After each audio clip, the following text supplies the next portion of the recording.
Buenos días, jóvenes. Eh, Vamos el día de hoy a tratar los temas de historia del Perú correspondientes a la semana 11 de la reforma borbónica del siglo XVIII hasta el proceso de la independencia, ¿no? Bueno, se conoce como reformas borbónicas al conjunto de cambios y medidas implementados por los reyes españoles de la dinastía borbónica de origen francés en el siglo XVIII, ¿no? El objetivo de estos cambios era necesario, imperativo, ya que en el siglo XVII la, el reino español, la monarquía española había caído o se había estancado.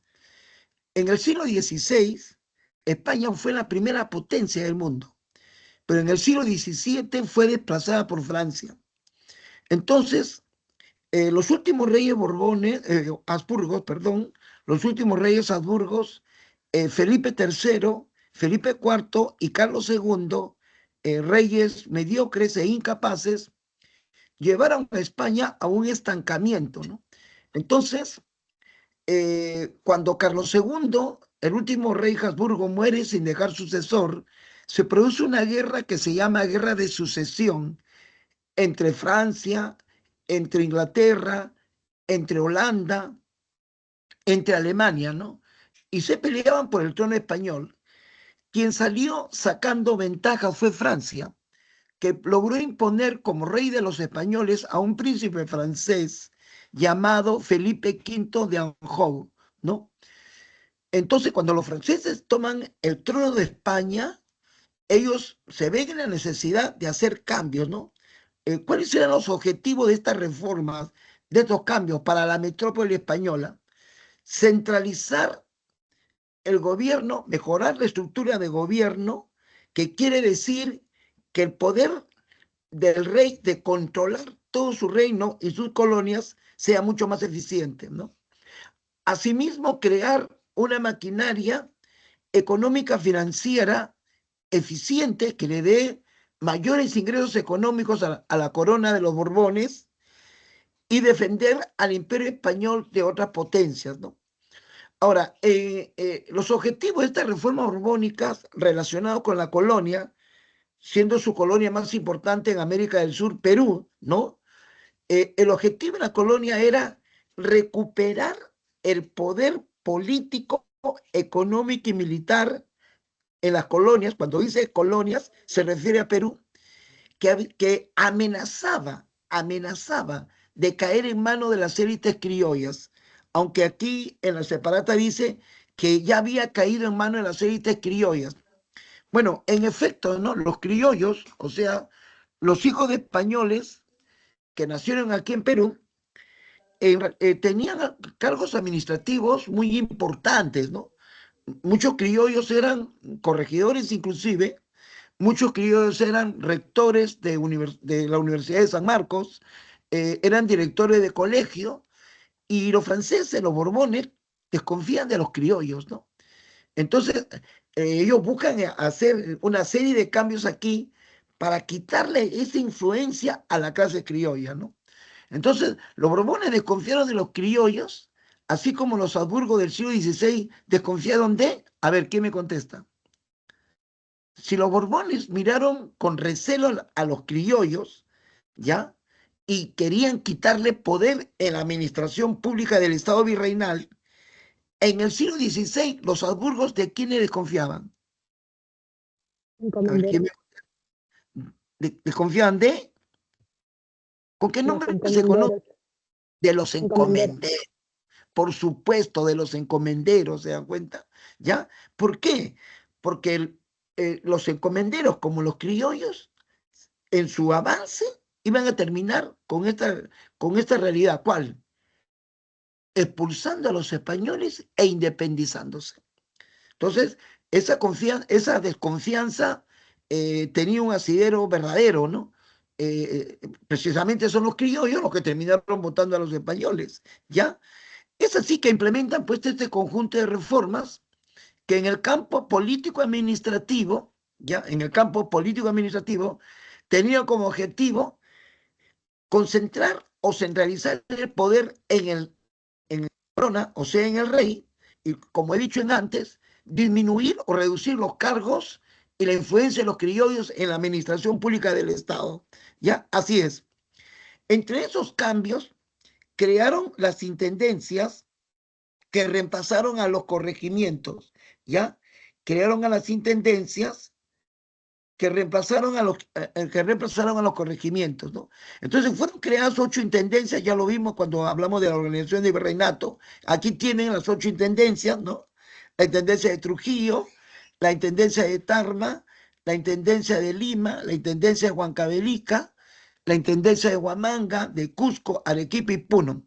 No así la Comandancia General de Mayna, ¿no? La Comandancia General de Mayna no es intendencia, era una organización político, militar, eclesiástica, creada para controlar la selva de Perú. Aquí en el mapa lo ven en color blanco y con el número 9, ¿no?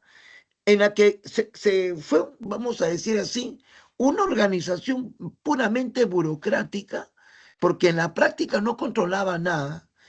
Los españoles, hasta el día que los logramos votarlos, nunca pudieron dominar en su totalidad la gran selva de Perú. No, no pudieron, ¿ya? Entonces se crearon las intendencias que reemplazaron a los corregimientos y tal como reclamaba Tupac Amaru II, crearon la audiencia del Cusco. Y también se preocuparon estos Borbones de origen francés de la reorganización del espacio virreinal. Ya, claro, ¿cómo así? Mira, los Borbones miraban al virreinato del Perú como un ente, como una organización muy peligrosa. Por ejemplo, estos Borbones creían que era peligroso que el virreinato del Perú sea excesivamente grande. Ya, acuérdense que durante los Habsburgo, el virreinato del Perú era casi del tamaño de toda Europa, ¿ya? Iba desde Panamá, mira, aquí lo indico con la flechita, hasta el Cabo de Hornos de Chile. Si le sacabas tú Brasil, que era más chico, no como ahora que en el mapa se le ve muy grande, el virreinato del Perú pues era extensísimo. Entonces los Borbones miraban con mucha desconfianza que el virreinato del Perú era muy grande, número uno, era muy rico, dos, y tres, que estaba muy lejos.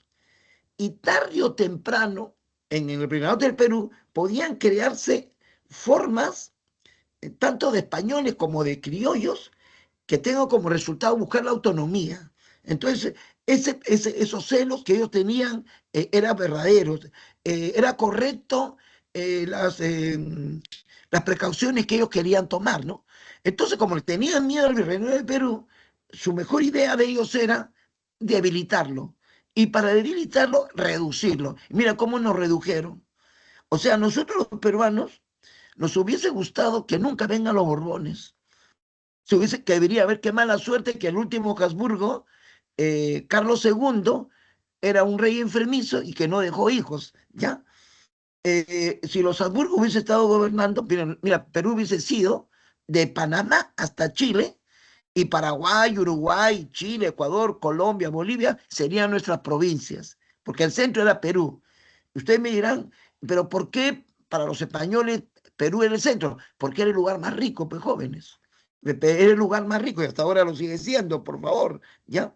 Entonces, como redujeron al virreinato del Perú a crear 2 nuevos virreinatos, crearon el virreinato de Nueva Granada, ¿ya? En 1717, ya, lo suprimieron en 1723, porque mira, el virreinato de Nueva Granada está con el número, ya, con el número 2 acá, ¿no? Virreinato de Nueva Granada con el número 2, porque decían que ese territorio no merece ser considerado virreinato, ¿ya? Así es. Pero como era un lugar de piratería y de rebeldía, en 1739, exactamente el 20 de agosto de 1739, se dio un decreto en la cual se vuelve a recrear nuevamente el virreinato de Nueva Granada, con su capital, la ciudad de Santa Fe de Bogotá. ¿Ya? El 1 de agosto de 1776 se crea el virreinato del Río de la Plata, ¿ya? El virreinato del Río de la Plata, con su capital, Buenos Aires, ¿ya? Así es. Venezuela y Chile son organizados como capitanías generales, ¿ya? Así es. Venezuela, cuando existía el Virreinato del Perú, era un territorio que pertenecía al Virreinato de México. Entonces, cuando se creó el Virreinato de Nueva Granada, Venezuela fue incorporada al Virreinato de Nueva Granada, pero duró solo 3 años, ya dependiendo del Virreinato de Nueva Granada. Pero como es un sitio de gente rebelde y en el Caribe había mucha piratería, decidieron crearlo como Capitanía General de Venezuela en el 12 de febrero de 1742. Se crea la Capitanía General de Venezuela, dirigido por un capitán general y dándole un poder militar muy fuerte, porque según los españoles era una zona peligrosa.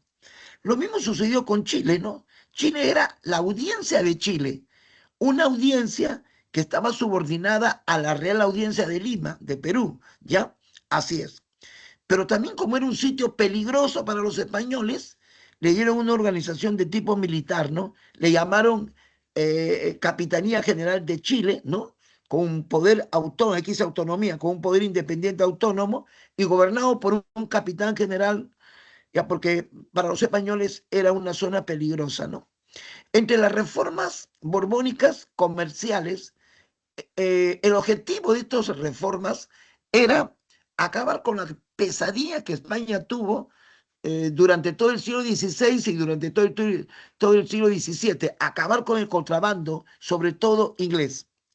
El segundo objetivo de los Borbones, el rey más importante de estos cambios fue el que tienen acá, a Carlos III, era industrializar España. Pero en realidad era demasiado tarde este deseo de industrializar España, ¿no? Bueno, como dice la frase, más vale tarde que nunca, ¿no? Es que España tuvo oportunidad de ser una potencia industrial. Lo tuvo en el siglo XVI y en el siglo XVII. ¿Por qué? Porque tenía algo fundamental, capital acumulado. ¿Y de dónde España consiguió tanto capital? De la plata y el oro de Perú y la plata y el oro de México. ¿Me entienden? Se llevaron toneladas de plata y oro de Perú y de México, pero España con todas esas inmensas riquezas, la monarquía y la aristocracia feudal española se dedicaron solamente a consumir, a comprar. España no desarrolló industria. Como dije en el tema pasado, los españoles no tenían una clase empresarial, no tenían una sólida clase burguesa, o sea, hombres con olfato de negocio, ¿no? Esos son los empresarios, los burgueses, pues, ¿no? España se los tenía, eran muy pocos. Los ricos españoles generalmente eran señores feudales, ¿no? Condes, duques, y esto les va a hacer daño, ¿no? Entonces, en el siglo XVIII, Carlos III que quiere que España se industrialice, que en la práctica no lo consiguió, ¿ya? Es así que para hacer esta reforma de tipo comercial, para uno, acabar con el contrabando y dos, industrializarse, España fue dando algunas medidas que pueden tomar apuntes, ¿no? Que no ha salido aquí en la separata. En 1713 ya España e Inglaterra firman el navío de permiso, en la cual España le daba permiso a Inglaterra de que venda a sus colonias, me refiero a las colonias españolas, 700 toneladas de mercancía al año, ¿ya? Creyendo que de esa manera se podría evitar el contrabando inglés. Pero no se cumplió. Los ingleses no cumplían. Por eso que en 1735 España e Inglaterra vuelven a firmar otro tratado que se llama navío de registro. ¿En qué consiste el navío de registro? Que las 700 toneladas de mercancía inglesa deberían ser inspeccionadas en el puerto de Sevilla, ¿ya? Perdón, en el puerto de Cádiz. Deberían ser inspeccionadas en el puerto de Cádiz. Pero a pesar de esas medidas, España se daba cuenta de que los ingleses no cumplían y que, bueno, le contrabandeaban, ¿no? Entonces, Carlos III pensó, ¿no? Que España estaba capacitada para hacer lo que Inglaterra ya había hecho, ¿qué? El libre comercio. Es así que una de las principales reformas comerciales es que en 1778 Carlos III decreta el libre comercio. ¿Qué significa eso? Que se acaba con el monopolio comercial, ¿ya? Se acaba con los puertos exclusivos, ¿ya? Así es. Y lógicamente va a desaparecer la organización que controlaba el monopolio comercial, que era la Casa de Contratación de Sevilla. Entonces, yo cuando estuve hablando del monopolio comercial, a ver, espero que se acuerden, se había establecido puertos exclusivos, ¿se acuerdan? A ver, ¿cuál era el puerto exclusivo durante el monopolio comercial en México? A ver, ¿quién me contesta? El único puerto que estaba autorizado para comercializar en México. ¿Qué puerto fue? A ver, por micrófono, el puerto de Veracruz. El puerto de Veracruz, ¿ya? Y el único puerto autorizado en el verano de Perú, ¿qué puerto era? A ver, dígame. ¿Del Callao? El Callao. Y el único puerto autorizado en España, ¿qué puerto era? Para el comercio. Sevilla. El puerto de Sevilla. El puerto de Sevilla, ¿se dan cuenta? Entonces, con el libre comercio, se acaba con estos puertos exclusivos. En España se habilitaron 13 puertos y en las colonias 22 puertos. O sea, esos puertos eran libres de comercializar entre ellos. Por ejemplo, ahora Cartagena de Colombia podría vender sus mercancías a Santander de España, por decir, ¿no? ¿Ya? El puerto de Málaga podría comercializar con el puerto de Buenos Aires por el decreto de libre comercio. Pero se prohibió que comercialicen con potencias extranjeras. Mira, o sea, no podían comercializar con Inglaterra, con Francia. Ya, pero, ¿qué sucedió con el decreto de libre comercio que decretó el señor Carlos III? Carlos III mandó a fabricar 200 barcos, creyendo Carlos III que no tenía competencia. Es que en el monopolio comercial, las empresas comerciales o productivas que había en España se llamaban estancos. Y los únicos dueños de esos estancos era el rey. Entonces el rey pensaba, ¿no? Que si se decreta el libre comercio, ¿quién iba a hacer competencia? Pues si en España no había muchos industriales. Entonces el rey dijo, aquí nos paseamos nosotros, ¿quién va a competir con nosotros? Seguiremos vendiendo, decimos libre comercio, pero en la práctica los únicos que vendemos somos nosotros, decía el rey, y ganamos mucha plata. Pero se equivocaron. Se equivocaron, ¿por qué? Porque muchos puertos comenzaron en la colonia a progresar y el puerto que más se benefició por el libre comercio, de repente por su cercanía geográfica a Brasil o a Estados Unidos o a Europa, fue el puerto de Buenos Aires. Entonces el puerto de Buenos Aires fue el que comenzó a comercializar con ingleses, franceses, y le vendía mercancías hasta cómodas, ¿no? Porque España vendía los productos muy caros, ¿no? Y España inclusive se da cuenta que Buenos Aires está progresando demasiado. Entonces da un decreto, ¿no?, que contradice el libre comercio. Queda clausurado el puerto de Buenos Aires. O sea, le prohíben que venda y compra. ¿Y qué hicieron la gente de Buenos Aires? Recurrieron al contrabando, pues. Y por el contrabando jóvenes se hicieron más ricos. La gente de Buenos Aires contrataba pues todo tipo de mercancía de Inglaterra, por ejemplo, telas, ¿no? Telas, azúcar, trigo, ¿no? Ropa, a precios baratos. Y como lo conseguía a precios baratos, Buenos Aires se da el lujo de venderlo a Buenos Aires, a Chile y al Alto Perú, o sea, lo que hoy es Bolivia, ¿no? Y le quita el negocio a quienes antes eran los únicos comerciantes, los ricos comerciantes del Callao. Tanto los criollos del Callao como los españoles del Callao, que tenían el monopolio en esa época, lo perdieron. ¿Quién le ganó? Le ganó Buenos Aires y segundo Valparaíso de Chile. Por eso que este libre comercio tiene como consecuencia, uno, la hegemonía comercial del puerto de Buenos Aires y de Valparaíso, y segundo, la caída del puerto del Callao. Ahora Callao va a repotenciar, ¿no? Y podemos dejar de atrás a todos los puertos chilenos ahorita que estamos hablando, gracias a China, ¿no? Por la construcción del puerto de Chancay. Ya los chilenos están derrotados, ya se dan cuenta que están derrotados, ¿ya? Entonces el Callao, que también sabe que va a ser desplazado por Chancay, Recién están implementando tecnología, maquinarias, ¿qué te digo? Dirigir las cosas a través de las computadoras, ¿ya?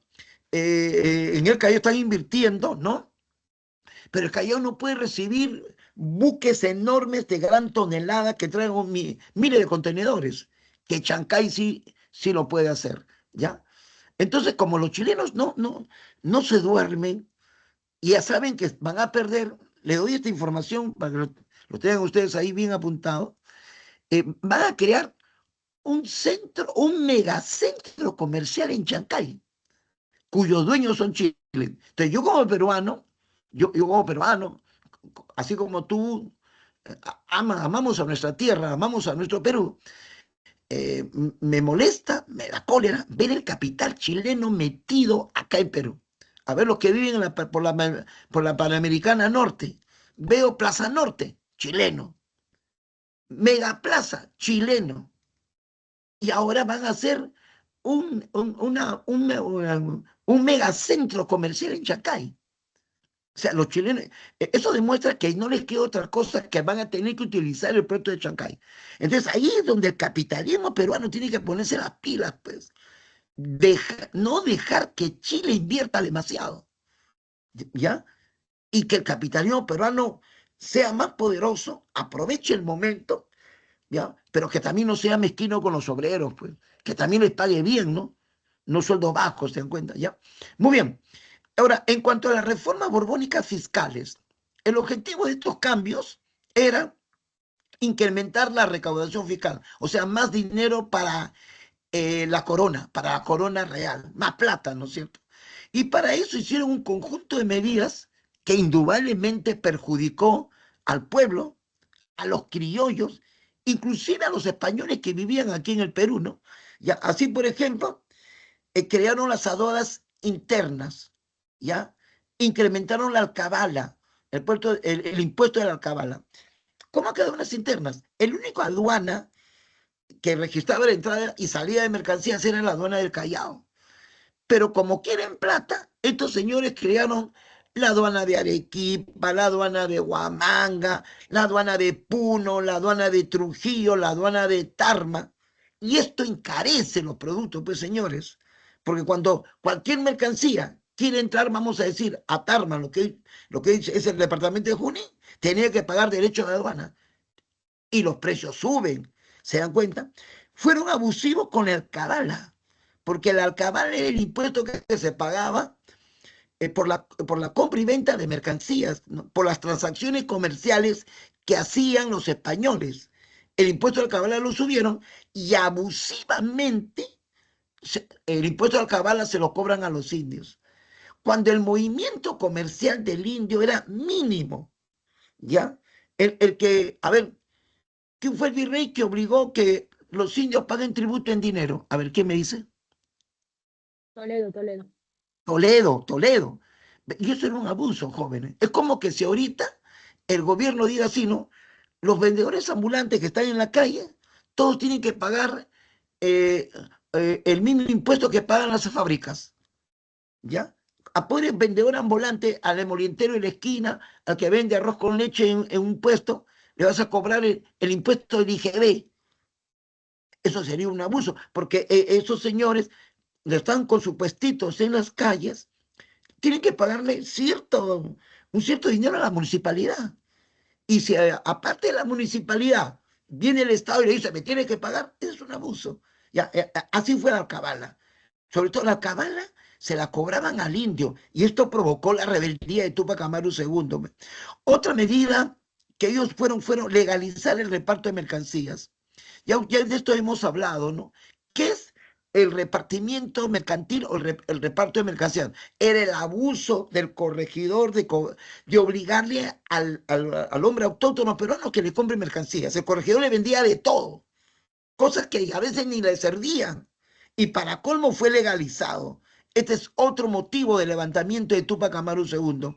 Otro dice, cobrar de manera efectiva el tributo indígena, reduciendo la invasión. La evasión. Bueno, al pueblo peruano que soportaba la dominación española y la cruel opresión, en la cual tengo que recordarles a ustedes que España abusaba porque tenía como colaborador principal para abusar de los millones de peruanos. ¿De quién? ¿Quiénes eran los que colaboraban con España y le decían, ya, cobra lo que quieras? ¿Quién era el mejor aliado de las autoridades españolas, corregidores, intendentes, virreyes, alcaldes, para explotar al indígena peruano? ¿Quién era el mejor aliado de los españoles? A ver, ¿quién me contesta por micrófono? La nobleza indígena, la nobleza indígena. Esa nobleza inca, las panacas incas. El último inca, a ver, ¿quién fue el último inca de Vilcabamba? A ver, ¿quién me contesta? Tupac Amaru primero, profesor. Y Tupac Amaru primero, cuando lo mataron, la panacas incas le dijeron a los españoles, ya, nosotros no le vamos a pelear a ustedes, pero no me quiten mis privilegios. Esa es la famosa nobleza indígena, pues. España dijo, ya, van a tener tierras, van a tener rentas, van a tener colegios especiales. Mira, ustedes no van a pagar impuestos ni nada, pero déjenos administrar y controlar ese inmenso y rico territorio que se llama Perú. ¿Se dan cuenta? ¿Ya? Entonces, ellos eran los principales colaboradores de los españoles. Si el indígena pagaba tributo, era porque el noble, la nobleza indígena decía, ya paga. Y el noble inca, el noble autóctono peruano que dijo, no le pagues porque están abusando de ti, fue Tupac Amaru II. Fue uno de los pocos, ya porque la mayoría de la nobleza indígena era colaborador de los españoles, ¿no? Entonces, el pueblo peruano se las ingeniaba para también burlar a los españoles, pues, ¿no? Entonces, y los borbones se dieron cuenta, ¿no? Dijeron, sí, ellos evaden impuestos y hay que crear mecanismos para que nos paguen, decían, ¿no? Y para tener más dinero, para que la corona tenga impuestos, establecieron los estancos. El estanco de aguardiente, cañazo se dice actualmente, ¿no? El estanco de la coca, el estanco de la sal, el estanco del alcohol, el estanco del tabaco, de la pólvora, los naipes, etc. El estanco de la soga o mercurio, etc. Estanco, ¿qué quiere decir? Que esos productos son fabricados por el gobierno virreinal o el gobierno de España y son comercializados solamente por el gobierno virreinal. O sea, nadie puede hacerle la competencia, por eso la ley dice, está estancado, ¿ya? Así es. Y esto lo hacían era para ganar plata. Es como que si el gobierno de un decreto ahorita y diga así, ¿no? El gobierno decreta que se estanca la venta de cerveza en el Perú. ¿Se da cuenta? A partir de este momento, las empresas privadas, Pilsen Callao, Pilsen Trujillo, Pilsen cerveza cusqueña, la cerveza cristal, que es lo que más vende, que me parece ahorita sus dueños son unos empresarios peruanos asociados con empresarios colombianos y empresarios alemanes. Esto es una mezcla, porque el negocio es grandazo. La cerveza cristal vende cerveza, pero en cantidad, por la cantidad de borrachos que tiene Perú. ¿Se dan cuenta, no? Entonces, ¿qué sucede? El negocio es redondo y completo. Que el Estado diga, bueno, queda prohibido. A partir de este momento la cerveza la vende el Estado. Eso se llama estanco. Nadie puede vender cerveza bajo orden de detención o te denuncian o te meten a la cárcel. El único que fabrica cerveza y vende cerveza es el Estado peruano. Eso se llama estanco, ¿ya? Así se aseguraron los ingresos, pues, ya. Ahora, en cuanto en el campo productivo, ¿no? En el campo productivo, ya, eh, los Borbones vieron que había caído la producción de la mina de Potosí, ¿ya? Entonces buscaron una alternativa explotando la mina de Cerro de Pasco, que hasta ahora Cerro de Pasco es una bendición de Dios.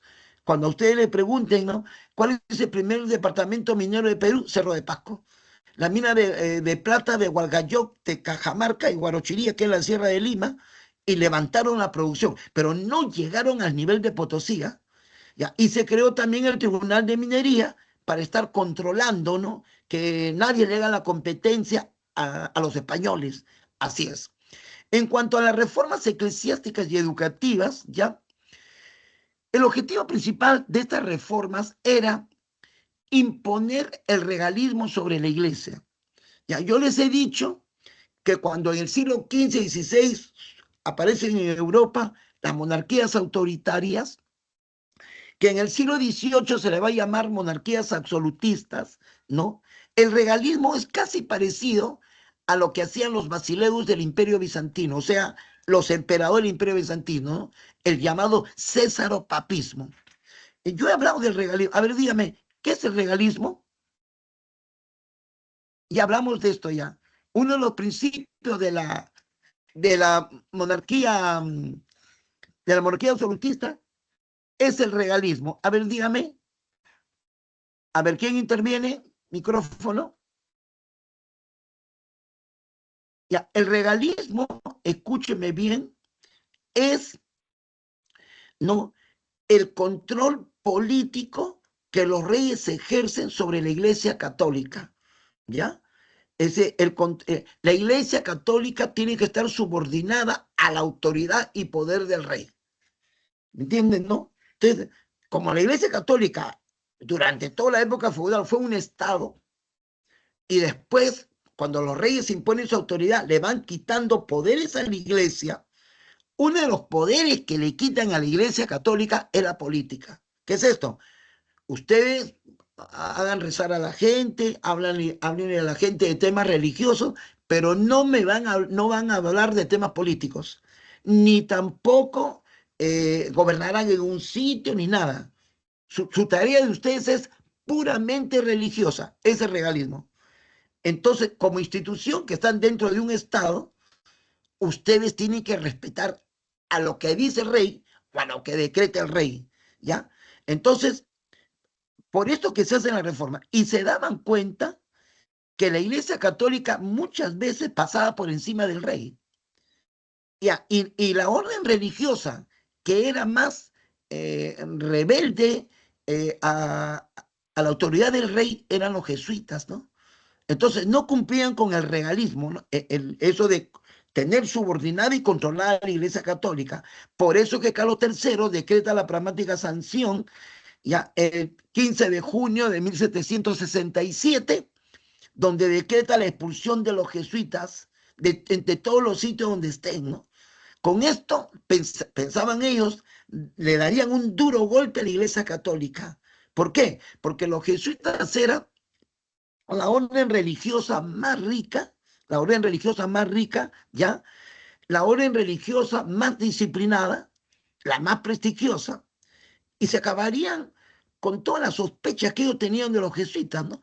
Por ejemplo, los jesuitas eran amigos de los masones, y los masones de esa época, la masonería, eran hombres de ideas liberales. En el siglo XVIII y en el siglo XIX, que un hombre sea liberal es como en la vida actual que un hombre diga que es comunista o que es marxista, ¿no? Ya, o sea, ser liberal, antisistema, decían, subversivo, le decían, porque los liberales querían la caída de la monarquía absoluta, ¿no? Es lo mismo que acá, ¿no? El comunismo quiere la desaparición del capitalismo, ¿se da cuenta, no? ¿Por qué? Porque oprime y explota a millones de trabajadores, campesinos, obreros. El de clase media, como por algo se le dice clase media, gana más o menos, ¿no? Entonces no se siente explotado por el capitalismo. Por eso que el de clase media o el apitucado, ¿no? El que quiere ser pituco, el que demuestra que tiene más plata, etcétera, etcétera, no simpatiza aquí, en Perú sobre todo, con las ideas comunistas, ¿no? En cambio, en pueblos más educados como España o como Chile, donde en Chile, pues señores, había un terremoto que les asustó. Por primera vez una candidata comunista estuvo a punto de ser presidente, la señora Janet, ¿no? ¿Cómo se llama ese cantante chileno? Ya bueno, se me ha ido el apellido de este señor, ¿no? Ya. Jara, la señora Janet Jara, ¿ya? ¿Y qué sucede? Las noticias salen, no, Antonio Casa arrasó contra... No, señores, Antonio Casa ha sacado 52% y la señora Yané Jara ha sacado 48%. 48% no es nada despreciable, señores, ¿ya? Entonces, ¿qué le digo, no? En Chile el comunismo es mucho más avanzado porque son más educados, conocen más y leen más. En Argentina, el comunismo, en México, en Brasil y en España, el comunismo está muy avanzado. Aquí en Perú, por culpa de Sendero Luminoso, el comunismo ha sido desacreditado. Entonces, cuando cualquier persona le dicen socialista, comunista o marxista, terruco, terruco, terruco, lo que dicen, ¿no es cierto? ¿Ya? Entonces, ¿qué te digo? Los jesuitas tenían contacto con los liberales. O sea, para los reyes los jesuitas eran subversivos, los miraban mal, ¿no? Y es así que los expulsan. Su labor, lo que hicieron los jesuitas, señores, en Paraguay, es para quitarnos el sombrero, pues.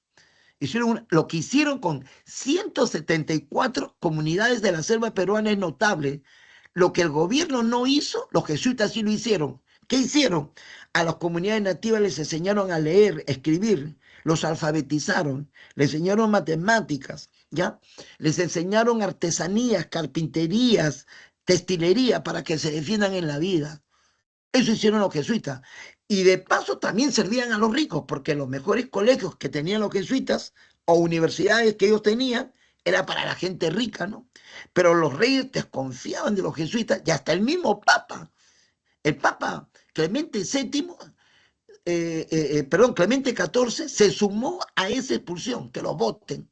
Entonces los jesuitas fueron expulsados. A los peruanos no convenían que lo voten a los jesuitas. ¿Sabe por qué? Porque los aventureros portugueses se metían a la selva, ¿no? Y cuando se metían a la selva le quitaban dominios a España. Entonces los jesuitas, ¿qué hacían? Formaban ejércitos y detenían la expansión.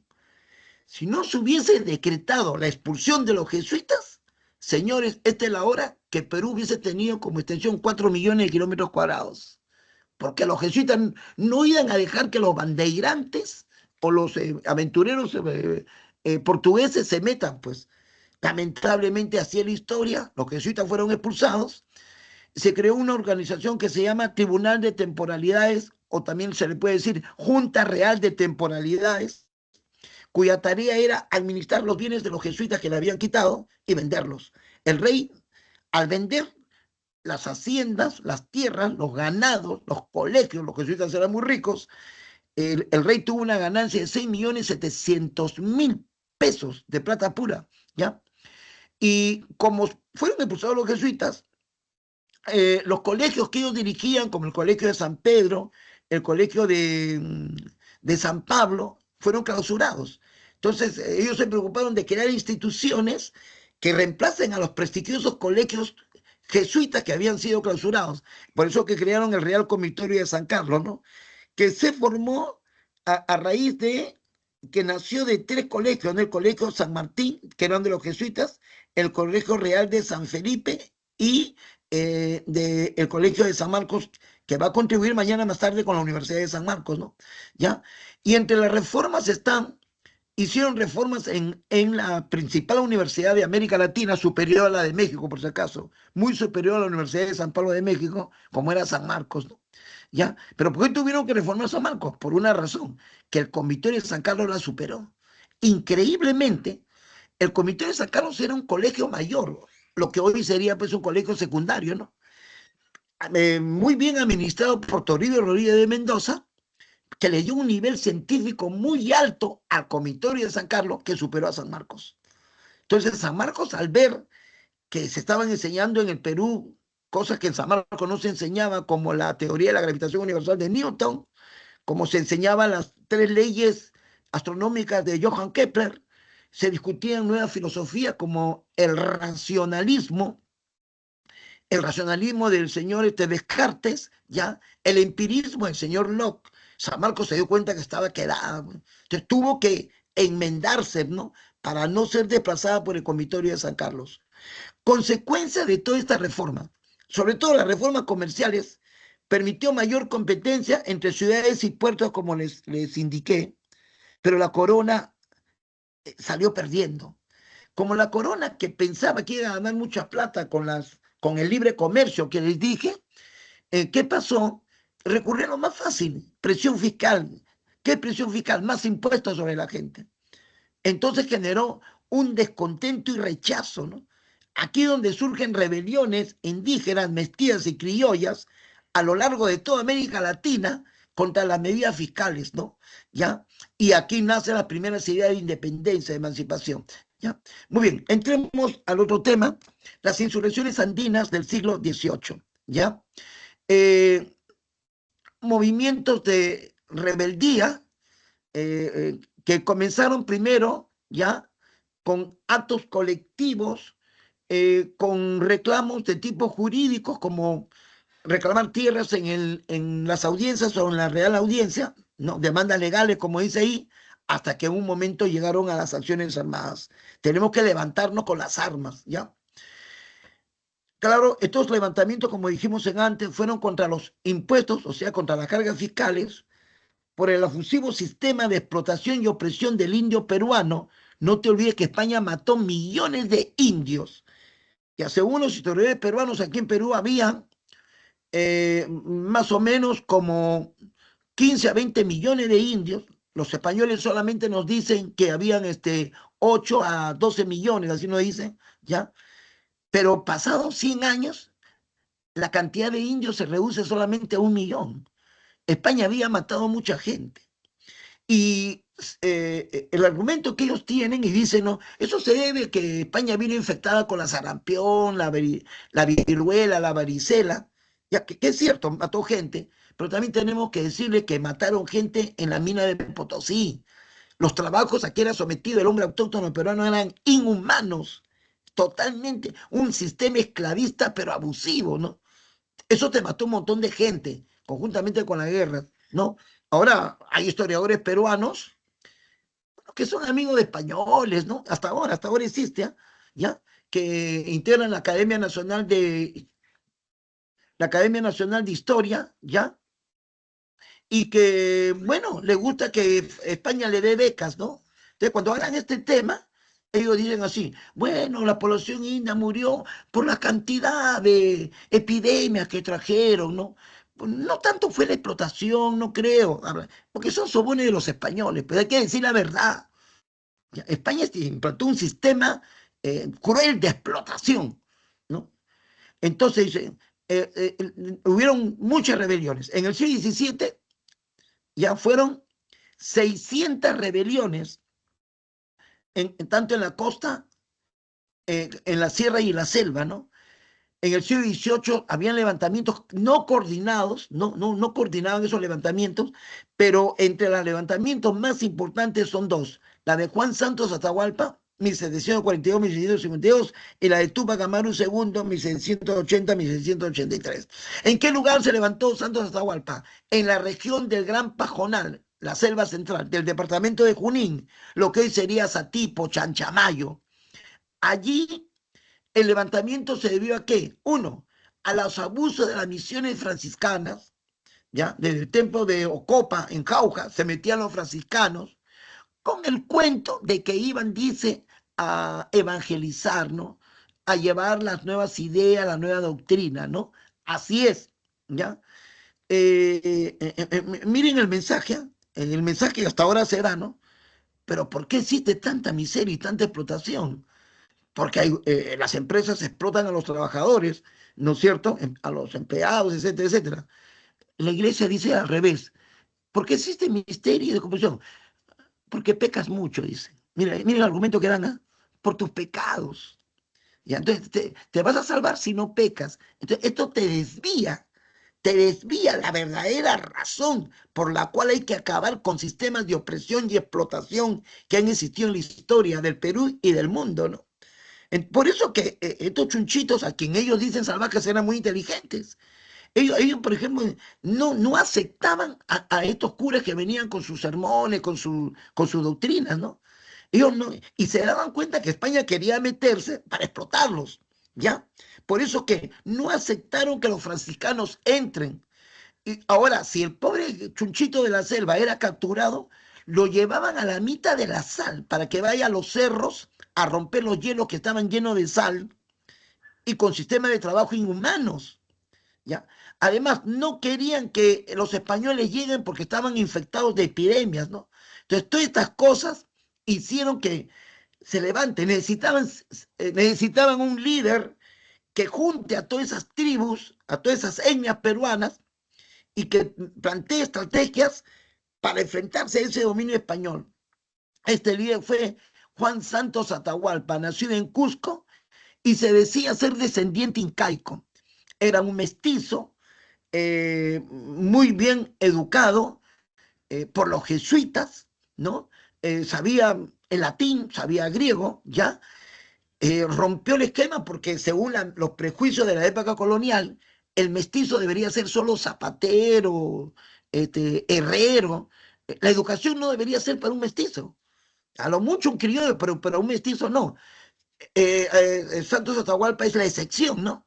Entonces, este señor viene y viene con la idea clara de que hay que frenar esta opresión y esta dominación, ¿no? Entonces él se convierte en líder ya de todas las tribus y comienza a buscar alianzas con ellos. Líderes como, ¿qué tribus? Los achanincas, los piros, los machigüengas, ¿no? Los conibos, los llanesas, etcétera. Se reúne con ellos, ya, así es, y emplea una táctica para enfrentarse a ellos, ¿cuál? La guerra de guerrillas, y sobre todo atraer al ejército español a la selva, a la cual los españoles no conocen, no tienen miedo, es ahí donde pueden aniquilarlo. Entre sus triunfos está que tomaron el fuerte militar español de Quimiri y Andamarca, ya, mira, y su rebelión, que nació en Chanchamay y Satipo, se extendió hasta la orilla del río Cayali, y por el oeste llegaron hasta Jauja. Ya la noticia llevaban a Ayacucho de los grandes trufos que tenía Santos Atahualpa. Santos Atahualpa no pudo, los españoles no pudieron nunca vencerlos. Los ejércitos de dos virreyes lo atacaron. El ejército del virrey José Antonio de Mendoza, 29 virrey del Perú, el llamado Marqués de Villa García, y el 30 virrey del Perú, José Antonio Manso de Velasco, el conde de Superunda. Los dos fueron derrotados. Lamentablemente, no lamentablemente, había mucho mesianismo. ¿Qué es mesianismo? Que la gente creía que Santos Atahualpa era como un mandado de Dios, ¿no? Y que si este hombre desaparece, todo el movimiento se viene abajo. Y lamentablemente, Santos Atahualpa muere por una enfermedad natural, ¿no? Y muere la cabeza, todo se desvaneció. Por eso es que una enseñanza de la historia, los pueblos deben confiar en sus propias fuerzas. Ya, el líder expresa lo que el pueblo quiere, necesita. Y si muere ese líder, buscar otras alternativas. O sea, no pensar en un salvador, porque creo que hasta ahora esa idea mesiánica sigue existiendo. Ya llegará el hombre o la mujer líder que nos va a salvar. No, no, no. Piense, los cambios históricos lo hace la masa. La Revolución Francesa lo hizo el pueblo en su conjunto, que los líderes supieron canalizar en el anhelo de ese pueblo, ¿no? Entonces, es lo que estoy. No hay que formar un líder, hay que formar miles y millones de líderes. Así es. Uno de los levantamientos muy importantes en el sur de Perú fue de Túpac Amaru II, ¿no? Su verdadero nombre, José Gabriel Condorcanqui, cacique de Surimana, Tungazuca y Pampamarca. José Gabriel Condorcanqui, cacique de Surimana, Tungazuca y Pampamarca. Legítimo descendiente del último Inca de Vilcabamba, o sea, Túpac Amaru I, ¿no? Era pues un terrateniente, era el dueño de tierras, pertenecía a la nobleza indígena. Su mejor negocio era ser arriero. En esa época, que un mestizo sea dueño de 300 acémilas, o sea, caballos, burros, era como que ahorita que eres dueño de 300 camiones o 300 trailers. Entonces eres multimillonario, ¿no? Pero este señor que tenía tierras y los autóctonos le trabajaban a sus tierras como peones a Túpac Amaru, él era muy justo en el pago, ¿no? Era muy querido por la población, por el trato humanitario que daba a los trabajadores del campo, ¿no? Y Túpac Amaru observaba la forma abusiva como actuaban contra el indio, contra el autóctono peruano, ¿no? Entonces, ¿cuáles son las causas de su levantamiento? Ya lo he venido diciendo antes, ¿no?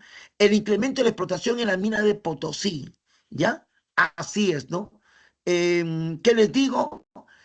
Ir a Potosí era morir, pues. Ir a morir, ¿no? Yo iba, ahora el minero cuando entra a un socavón, se le pone un impermeable como ropa, ¿no? ¿Ya?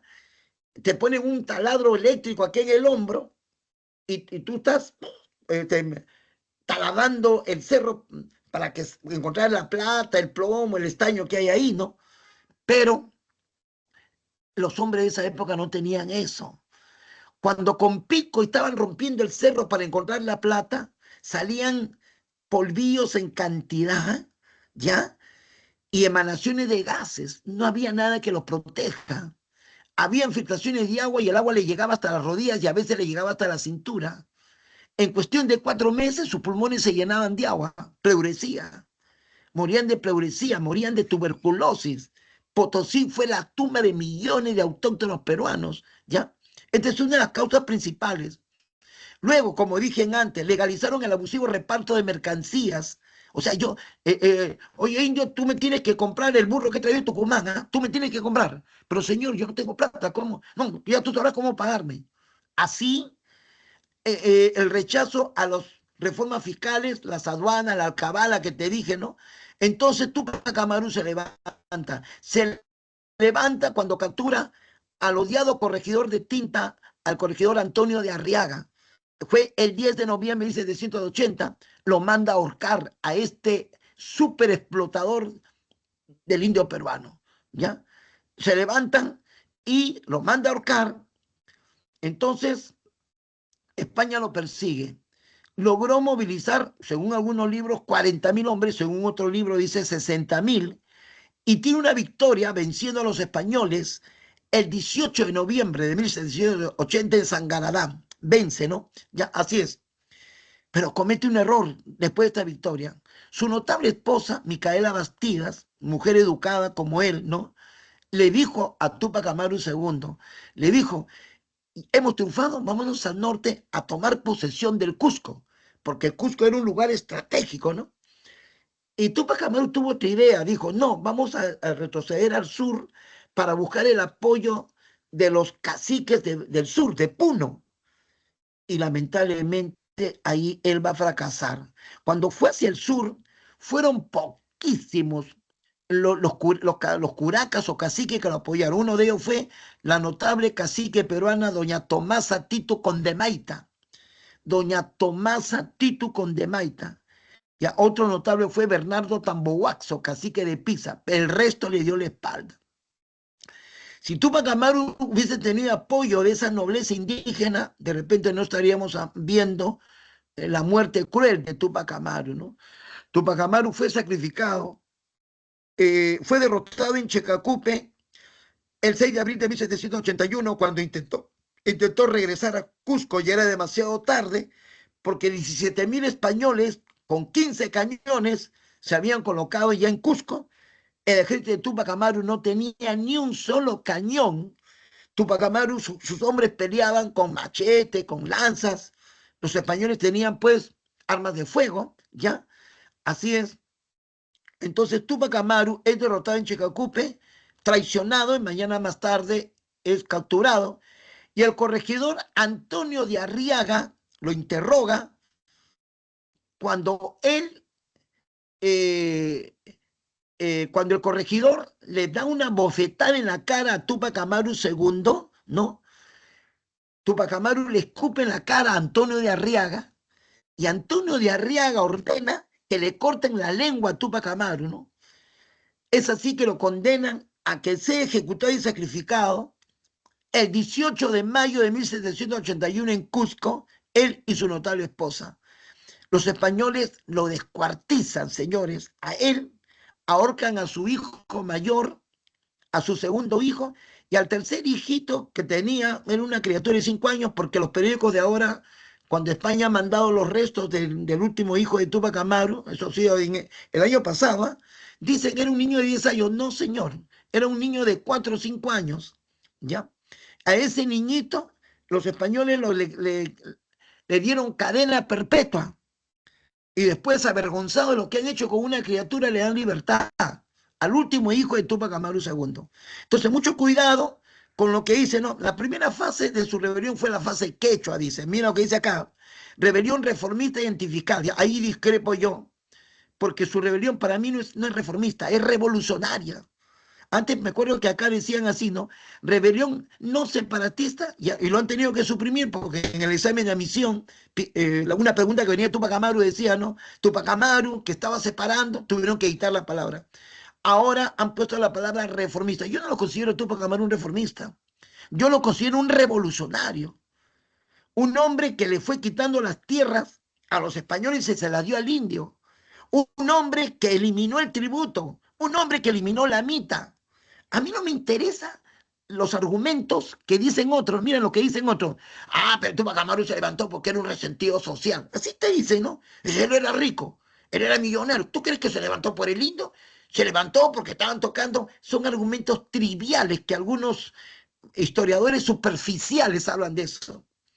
Porque si fuese como dicen ellos, ¿por qué España se ensañó con él?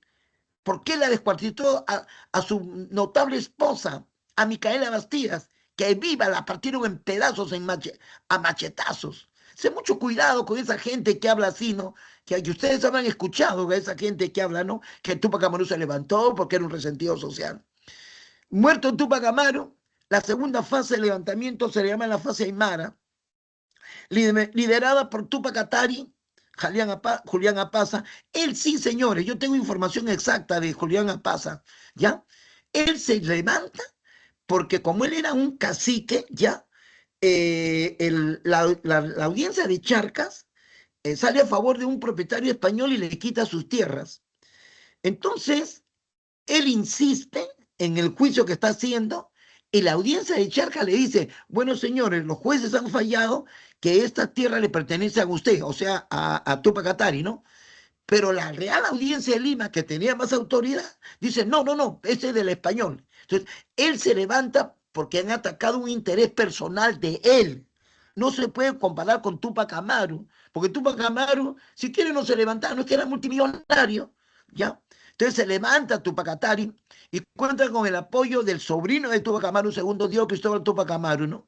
Entonces, como dice, movilizó una gran cantidad de más indígenas Tupac Katari, ¿ya? E intentaron tomar la paz 2 veces con el apoyo de Diego Cristóbal Tupac Amaru, pero los españoles pidieron ayuda al ejército español que estaba en el Río de la Plata, en Buenos Aires, ¿no? Desde allí llegó refuerzo y se va a producir algo que nunca debería haberse producido. Como dice acá, las diferencias en la dirección política impidieron una alianza entre los sublevados. ¿Qué pasó? Que los sobrinos de Tupac Amaru, Miguel Tupac Amaru y Andrés Tupac Amaru, le reclaman a Tupac Katari que ellos deben dirigir el movimiento. No, señores. Cuando se trata de una causa, acá no hay que yo mando aquí. Si las cosas se dan así, el movimiento fracasa. Entonces, Andrés Tupac Amaru y Miguel Tupac Amaru firman el Tratado de Azángaro con los españoles y se retiran, ¿no? Abandonando a Tupac Katari. Entonces, a Tupac Katari, al ver que se le ha ido una buena cantidad de soldados, continúa la lucha, pero es derrotado. Lo llevan a La Paz y el 13 de noviembre de 1700, el 13 de noviembre de 1781, Tupac Katari y su esposa Bertolina Sisa son cruelmente descuartizados. Descuartizados, ¿ya? La lucha lo continuó Diego Cristóbal, que al quitarle algunas tierras y provincias a los españoles los asustó, y él con su notable hermana Cecilia Tupac Amaru firma la paz de Sicuani en Cusco, pero se confió creyendo que los españoles iban a respetar la paz de Sicuani, lo traicionan y lo capturan los españoles y lo ahorcan. Así es. Consecuencia de la rebelión de Tupac Amaru II. Ya, atención. Carlos III tiene miedo, ¿no? Cree que lo que Tupac Amaru ha hecho se va a extender por toda América del Sur. Y en efecto, cuando la noticia llegó a Tucumán, a Salta, a Mendoza, en Argentina, en Quito, Ecuador, en Chile, todo el mundo se conmovió. Entonces, ellos tienen que dar medidas para calmar la situación. Dentro de las reformas mormónicas, suprimieron los repartos de mercancías, anulan los corregimientos, crean las intendencias, como les he dicho, crean la audiencia del Cusco y dan otro decreto, ¿no? Que quede eliminado los atuendos, o sea, vestimenta de la nobleza indígena, que utilicen símbolos que recuerden al imperio incaico. ¿Ya? O sea, ya no podías tener en tu ropa la chacana. ¿Ya? Así es. Asimismo, castigaron a los caciques, que eran poquísimos los que apoyaron a Tupac Amaru II. Doña Tomasa Titu Condemaita fue ahorcada ya, y fortalecieron a los sobones, a los alcaldes de las reducciones, los Barayoc, ¿ya? Prohibieron la lectura de los comentarios reales, porque los comentarios reales estaban en el índice, era un libro prohibido, no podía leer eso, porque Garcilaso de la Vega en los comentarios reales exaltaba a los incas. Los franceses llegaron a leer los comentarios reales y comenzaron a decir que el estado más perfecto del mundo era el estado incaico. Así decían ya, llevado por lo que decía el inca Garcilaso de la Vega. Ese libro fue prohibido. Señores, entramos al otro tema, ¿ya? Crisis en el Imperio Español. Esto se va a producir de 1808 a 1814. ¿Y se debe a qué? A la invasión francesa con Napoleón Bonaparte a España. ¿Ya? Y el pretexto para entrar a España fue que Napoleón le dijo a Carlos IV, que era el rey de España en ese entonces, a Carlos IV le dijo, quiero que me dé un permiso para pasar por España y de ahí invadir Portugal. ¿Y por qué Napoleón quería invadir Portugal? Porque Portugal se había negado al bloqueo comercial contra Inglaterra. Pero en realidad, en el fondo, lo que Napoleón quería era apoderarse de España, ¿no?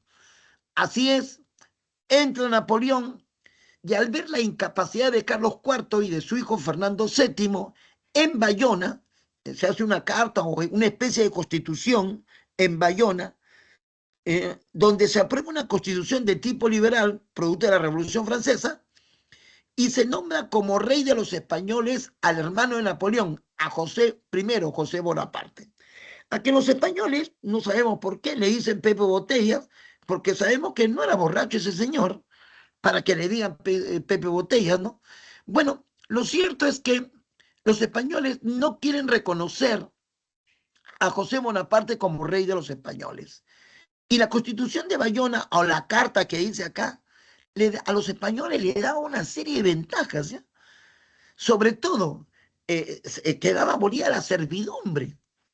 Entonces, el campesino español, el peón español, ahora si tenía que trabajar en las tierras a un conde, a un duque, a un marqués, tendría que cobrarle. Dice, señor, ¿quiere que trabaje? Págueme. Pero como viene la ideología chauvinista, el nacionalismo caló tanto en la mente de ellos que no, prefiero que me exploten un rey español antes que un francés. Y en realidad José Bonaparte le daba ventaja, ¿no? Entonces los españoles se levantan, ya, los españoles se levantan contra la dominación española, perdón, contra la dominación francesa de Napoleón Bonaparte. ¿Y qué sucede, no? A ver un ratito. ¿Ya? Ya. ¿Qué sucede, no? Como le estaba diciendo, ya, resulta que los españoles, al no aceptar a José I, o sea, a José Bonaparte, comenzaron a pelear contra los franceses utilizando las guerrillas. Pero por otro lado, Napoleón despreciaba a España. Napoleón decía pues que España en cualquier momento va a caer. Tal es así que de muchas batallas que hubo en España, solo estuvo en una batalla, la batalla de Somosierra, que ganó, ¿no? Napoleón más se preocupó de la quinta coalición que organizaba Austria, a quien aplastó, y como dije en la clase pasada, se casó con la hija del emperador Francisco I, María Luisa, ¿no? Y luego, en su afán de dominar toda Europa, hace la campaña a Rusia, cuando España todavía no caía, ¿no? Entonces los españoles, en esa guerra donde emplearon la táctica de las guerrillas, rechazando a José I, forman juntas de gobierno en cada ciudad a quien ellos van a obedecer. Como dice acá el movimiento juntista, que es el movimiento juntista, ¿no? Que en cada ciudad se va a formar junta de gobierno, como la junta de gobierno, por decir, de Madrid, la junta de gobierno de Toledo, la junta de gobierno de Valencia, la junta de gobierno de Málaga, la junta de gobierno de Oviedo. Esas juntas gobernarían a la población de esos sitios, ¿no? O sea, no aceptaban el reinado de José I o José Bonaparte, ¿no? Entonces, todas las juntas se centralizaron en una llamada Junta Central Suprema de Gobierno, ¿ya? También le llamaban Consejo de Sevilla o Consejo de Regencia. Esa Junta Central Suprema de Gobierno o Consejo de Regencia convocó una asamblea de españoles que se va a llamar la Corte de Cádiz. Esta asamblea, que tendría cientos de diputados, se reunió en febrero de 1810. Los españoles no le dicen Asamblea de Cádiz, le dicen las Cortes de Cádiz, ¿no? ¿Ya? Y el primer presidente de la Corte de Cádiz fue un peruano, un limeño, Vicente Morales y Duárez, ¿no? Y la mayoría de los diputados, inclusive se pidió que vayan diputados criollos de América a esta corte. En Perú fueron varios, Blas Tolaza, ¿no? Suazo, José Baquija y Carrillo, fueron muchos, ¿no? Olaguer, etcétera, ¿no? Fueron representando a los peruanos, ¿no? Muy bien, en la corte de Cádiz. Entonces, la mayoría de los hombres que estaban en esta corte eran hombres de ideas liberales, o sea, hombres de ideas avanzadas que estaban en contra de la monarquía absolutista. Por eso que dan decretos avanzados como este, ¿no? Igualdad entre españoles peninsulares y españoles americanos, o sea, con los criollos. Y con una actitud que parece revolucionaria, la Corte de Cádiz decretó la abolición del tributo indígena y la abolición de la mita minera. Y le doy otra información, ¿eh? La Corte de Cádiz decretó la entrega de tierra a los indios, como Tupac Amaru había hecho, ¿ya? Pero, ¿ya? ¿Qué sucede? Que el 19 de marzo de 1812 aprueban la Constitución. La Corte de Cádiz se reunió para hacer por primera vez una constitución para España, la famosa Constitución Liberal de Cádiz del 19 de marzo de 1812. Esta constitución estableció como tipo de gobierno una monarquía constitucional, ¿no? Donde el rey ya no tendría poder absoluto, ¿no? Y el rey de España era en esos momentos Fernando VII, el hijo de Carlos IV, que Napoleón lo tenía preso en Fontainebleau, en Francia. Y entre los decretos de esta constitución, aparte de la monarquía constitucional, da una declaración de principio que dice así, ¿no? La nación no es patrimonio de ninguna persona y dinastía. Mira, se decretó la libertad de imprenta, la eliminación de la Inquisición, la libertad religiosa o tolerancia de cultos, y se dio un decreto democráticamente muy avanzado, ¿no? Que decía, ¿no? Los cabildos, los alcaldes, los cabildos serían elegidos por voto popular, es lo que nosotros llamamos ahora democracia. Eso dijo la Constitución de Cádiz. Entonces, cuando Napoleón es derrotado en Leipzig, octubre de 1813, y es llevado preso a la isla de Elba, ¿ya? Esto permite que se dé libertad a Fernando VII, que estaba en Fontainebleau en Francia. Y cuando Fernando VII, en mayo de 1814, regresa a España, Fernando VII anula la Constitución de Cádiz y comienza a perseguir a todos los hombres de ideas liberales, que eran hombres de ideas avanzadas en esa época, ¿no? ¿Ya? Es así que aquí el pueblo español lo va a aguantar a Fernando VII hasta que se levanta el pueblo español en 1820. Por eso cuando San Martín organiza la corriente libertadora del sur y después viene Simón Bolívar, será precisamente en esa coyuntura internacional, ¿no? Cuando en España el pueblo español se levanta contra Fernando VII, ¿ya?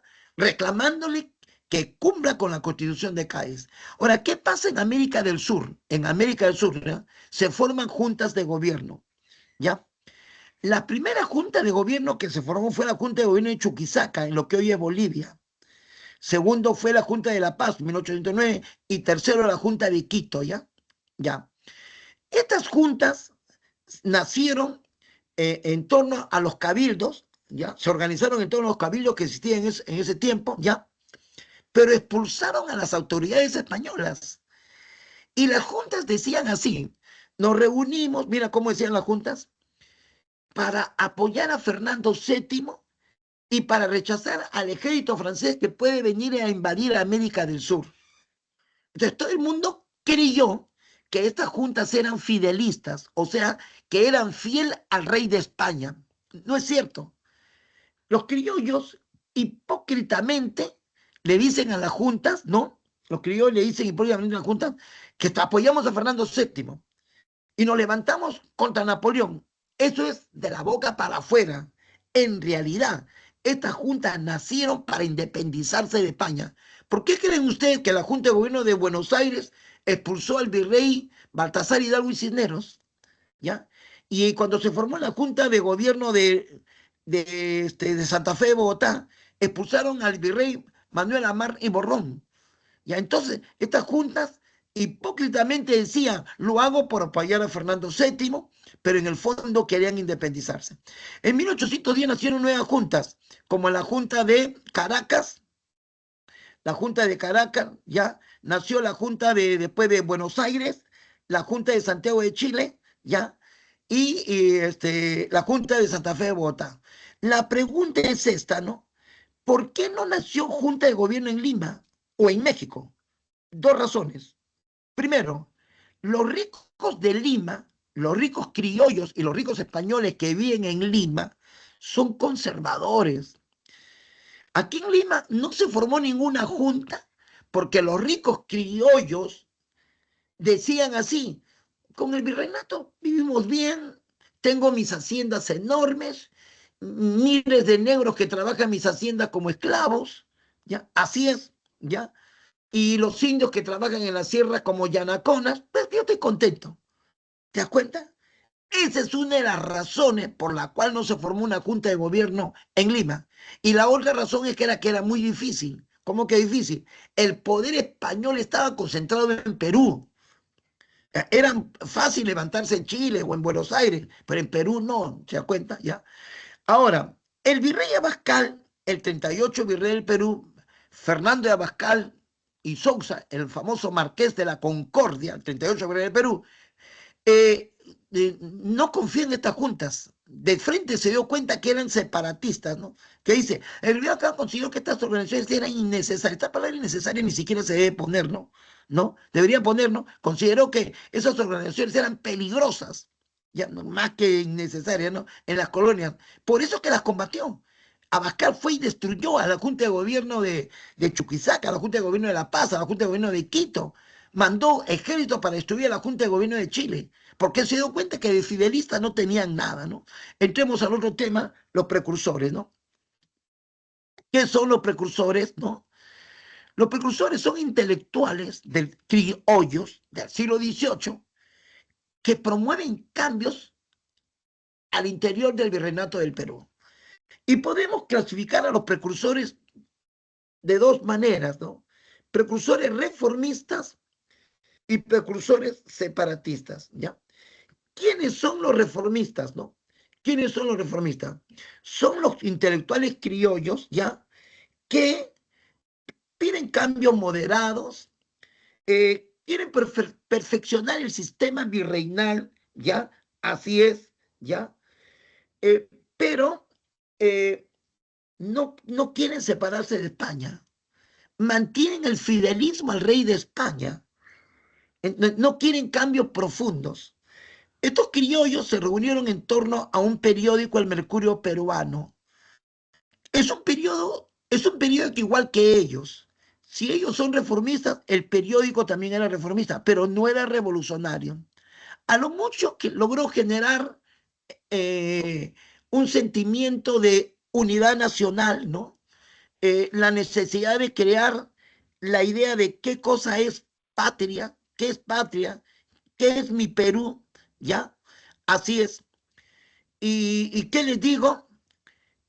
No eran verdaderamente revolucionarios, ¿no? Entre esos criollos reformistas tenemos a Toribio Rodríguez de Mendoza, rector del Real Comitorio de San Carlos, ¿ya? Que como les he dicho, le dio un nivel científico al Real Comitorio de San Carlos, pero Toribio Rodríguez de Mendoza, a quien le llaman el maestro de los próceres, le dicen a Toribio Rodríguez de Mendoza, tenía la idea que las leyes españolas eran buenas, lo de malo que eran mal aplicadas aquí en el Perú. Entonces lo que él pensaba era que deben venir gente buena a aplicar esas leyes y ya no habría tanto abuso ni contra el indio, ni contra el mestizo, ni contra el criollo. Era una mentalidad que le vamos a clasificar muy utópica, muy idealista, ¿no? No se basaba en la realidad, ¿ya? Porque en realidad el problema era estructural.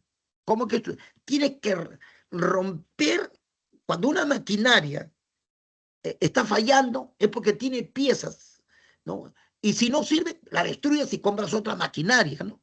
Ya, así es. Toribio Rodríguez Mendoza no miraba el fondo del problema. Tal es así, les cuento, que había un virrey que fue el 19 virrey del Perú, Pedro Fernández de Castro, que era el virrey más bondadoso que ha habido.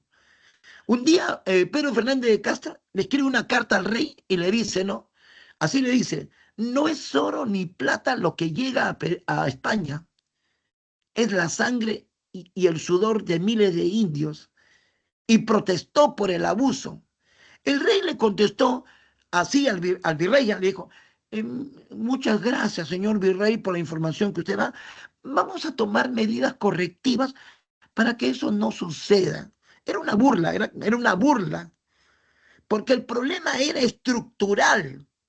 No era de persona ni nada, tenía que destruir toda la maquinaria, todo el sistema, todas las piezas están malogradas, ¿no? Entonces, esto de que traer personas buenas era una utopía. Que era generoso, ¿no? Que tenía pena por el indio, sí tenía pena por el indio, pero como dice José Carlos Mariate y como dice Lenin, ¿no? La revolución no se hace por pena. Lenin decía bien claro, nada sacas viendo al mendigo dándole un sencillo. Si tú quieres que no existan mendigos, destruye el sistema y crea un nuevo sistema. Ese es el asunto, ¿ya? Entonces, y quienes comprendieron ese problema fueron los separatistas, no los reformistas. El otro es el notable abogado limeño, muy millonario, José Baquíjano y Carrillo, ¿no? Que era, llegó a ser un miembro de la Real Audiencia de Lima, principal asesor y consejero del Cabildo de Lima, ¿no? José Baquejo y Carrillo, un hombre, un hacendado millonario, generoso con sus esclavos, que decía que no hay que pegar al negrito, ¿no? Decían así, que lo mejor que hizo fue el famoso discurso ante el virrey Agustín de Jáuregui, que fue el que dio la orden para que lo descuarticen a Túpac Amaru II, en el famoso discurso llamado Elogio a Jáuregui, donde él reclama el abuso, ¿no? Y protestó. Si no lo mataron, porque en su cara el mismo virrey le dijo, si siguen así, el sistema virreinal está en peligro, así le dijo José Baquíjano y Carrillo. Si no lo mataron, porque su familia era muy rica y era amiga de la realeza, o sea, tenía una baraza con los reyes de España. Bueno, ¿ya? El otro fue un criollo de clase media que por su talento llegó a ser un destacado médico y hasta ministro, Hipólito Unanue. Fue el fundador de la Escuela de Medicina de San Fernando, conspiró algún tiempo, pero el virrey Abascal lo descubrió y tuvo tanto miedo que terminó siendo asesor del virrey. Ya mañana más tarde lo vemos como asesor del virrey Pezuela. En cambio, los separatistas tienen una idea clara. Y la idea de los separatistas es clara. Si queremos cambiar, nos queda solamente un camino, que destruir el Estado virreinal, expulsar a los españoles mediante la guerra. España no se va a ir conversando, no se va a ir conversando, ni mediante métodos pacíficos, como decía el señor José de San Martín, ¿ya? Solamente con la guerra podemos votarlo. Y una vez que votemos a los españoles, crearemos un gobierno de criollo. El gran pensador fue Juan Pablo Vicario Guzmán. En su famoso libro Carta a los Españoles Americanos, fue el primer separatista, lo puedo considerar un revolucionario, por eso que en la Facultad de Ciencias Sociales, cuando ustedes vean, van a ver la estatua ahí en San Marcos de Juan Pablo Vicario Guzmán. Otro fue el multimillonario limeño José de la Ribagüero, un hombre que también estaba convencido en su famoso libro Manifiesto de las 28 causas para la independencia del Perú, que el único camino que nos quedaba era expulsar a los españoles. Pero mañana más tarde su mente aristocrática prevaleció tanto porque se sometió al juego de un golpe de Estado. Hablemos ahora sobre las rebeliones y conspiraciones criollas, ¿no? Los criollos en Perú que se van a levantar son criollos de provincias y criollos de clase media. Criollos ricos como José Larribagüero son muy pocos. Ya les he dicho que la mayoría de los criollos ricos eran conservadores. O sea, no querían cambios, nada. ¿Me entienden? Entonces, estos fueron los criollos que si hubiesen sido los ricos, ellos hubiesen tenido un proyecto. Si ellos hubiesen sido ricos, hubiesen tenido un proyecto y no hubiésemos tenido necesidad de estar esperando a San Martín o a Simón Bolívar, ¿no? Entonces, ya concepto. Como dice acá, esta rebelión y conspiraciones tuvieron liderazgo de criollos, no mestizos ni indígenas, dice, aunque la presencia de esta última, se refiere a la masa indígena, era muy importante, ya, fueron descontentos contra el gobierno local que devino en rebeliones armadas desde el interior del país hasta antes de la llegada de fuerzas extranjeras. Se refiere a San Martín y a Simón Bolívar. Se extendieron por diferentes grupos sociales. Esto permitió un programa político fuese inclusivo y multiétnico, una palabra relativa para mí. Además, tuvieron como objetivo político la eliminación del gobierno virreinal. Eso es algo muy importante. Es algo muy importante esto, ¿no? Las rebeliones criollas tuvieron un objetivo político. ¿Y cuál es el objetivo político? Sacar al gobierno virreinal y que ellos gobiernen. Que ellos gobiernen, ya. Ahora, esto de inclusivo y étnico, bueno, lo dicen así porque sus ejércitos estaban incluidos mestizos, mulatos, zambos, negros, indios, todos, ¿no? Que lucharon con ellos, ¿no? Y el indio pensaba que apoyando a un criollo blanco, su vida iba a cambiar. Y no va a ser así, no va a ser así. ¿Ya? Tal es así que explotaron tanto al indio peruano que recién Velasco Alvarado en 1969 hace una reforma agraria en el Perú por miedo que ese indio de la sierra se vuelva comunista. Esa fue la razón que obligó a los militares a hacer la reforma agraria. Y recién se acabó con la reforma agraria el yanaconazgo. Hemos llegado al siglo XX, señores, y el autóctono peruano seguía trabajando en las tierras como en la época virreinal. ¿Ya? Por eso que esta palabrita que han puesto acá fue un movimiento inclusivo y multiétnico relativo. Lo han puesto inclusivo porque peleaban, lo utilizaban al indio solo para pelear, ¿no? Pero cuando el indio dijo, ahora quiero que me devuelvan mis tierras, no, ni siquiera con la guerra con Chile, señores. En la guerra con Chile el indio dijo, ya Tai, le dijo a Iglesia, le dijo a Cáceres, Tai, mis tierritas, papacito, le metieron bala. El mismo Cáceres, ¿ah? Cuidadito, señor, así no duela. Cáceres le metió bala al indio Perón en Junín. ¿Ya? ¿Por qué? Porque es hacendado. Pues. Una cosa es la mente de un hacendado, terrateniente, y otra cosa es la mente de un trabajador, ¿no? Entre estos hombres de clase media, líderes, Francisco de Sela se levanta en Tacna en 1811, ¿ya? Tomaron el gobierno de la ciudad y se quieren unir con la primera expedición argentina que vino a independizar a Perú dirigida por Juan José Castelli. Y los argentinos salen de Tucumán y entran a Bolivia, antes llamado el Alto Perú, pero van a ser derrotados por un ejército que manda el virrey Abascal en Huaqui. Cuando se entera de esto, Francisco de Sela le agarra derrame cerebral y los españoles lo capturan y muere en una cárcel de Panamá. En 1812 en Huánuco, la rebelión dirigida por el criollo Juan José Crespo y Castillo, ¿no? Que contó con el apoyo de los indios de Huánuco, de las comunidades de Santa María del Valle, de la comunidad de Chinchao, Panao, ya, Guamalíes, y el indio lo que reclamaba era que le den libertad a cultivar tabaco y vender tabaco, ¿no? Pero eso era bien difícil porque existía el estanco del tabaco. ¿Qué es esto? Que el único que puede vender y comercializar tabaco es el gobierno virreinal. El hombre autóctono le dicen que yo siembro tabaco y quiero venderlo y quiero ganar plata. Las autoridades no querían.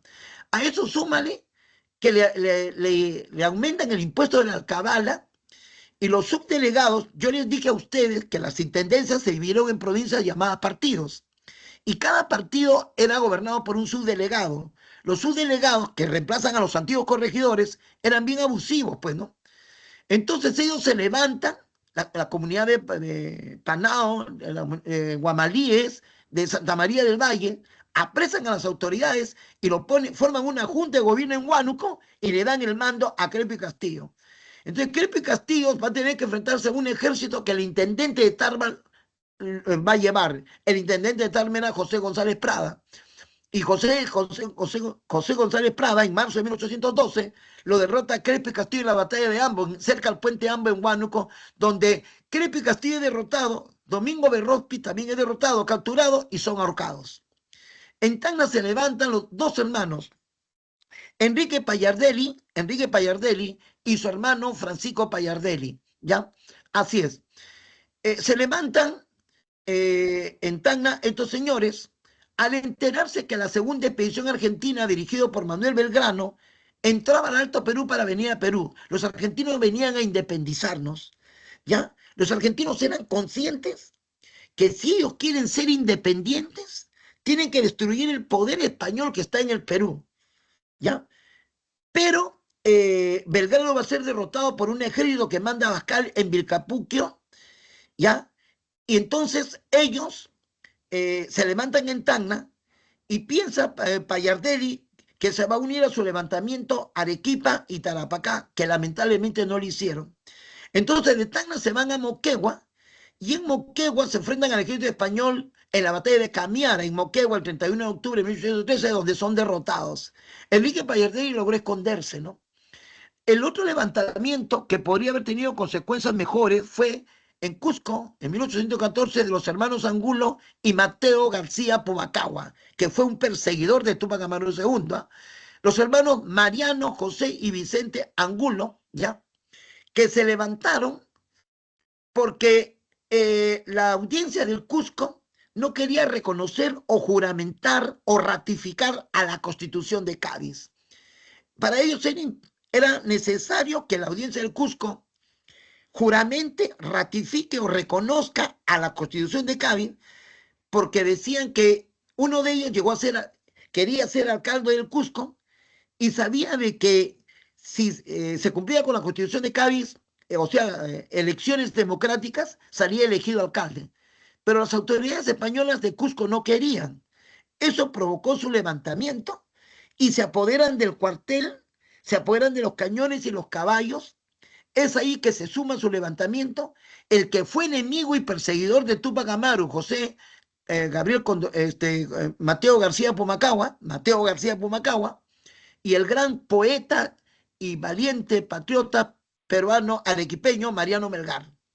Entonces se forma una junta de gobierno en Cusco, el 3 de agosto de 1814, presidida por Mateo García Pumacahua, que inmediatamente hicieron 3 frentes de guerra. Un frente de guerra se fue al Alto Perú, dirigido por Ildefonso Muñecas, que va a ser derrotado.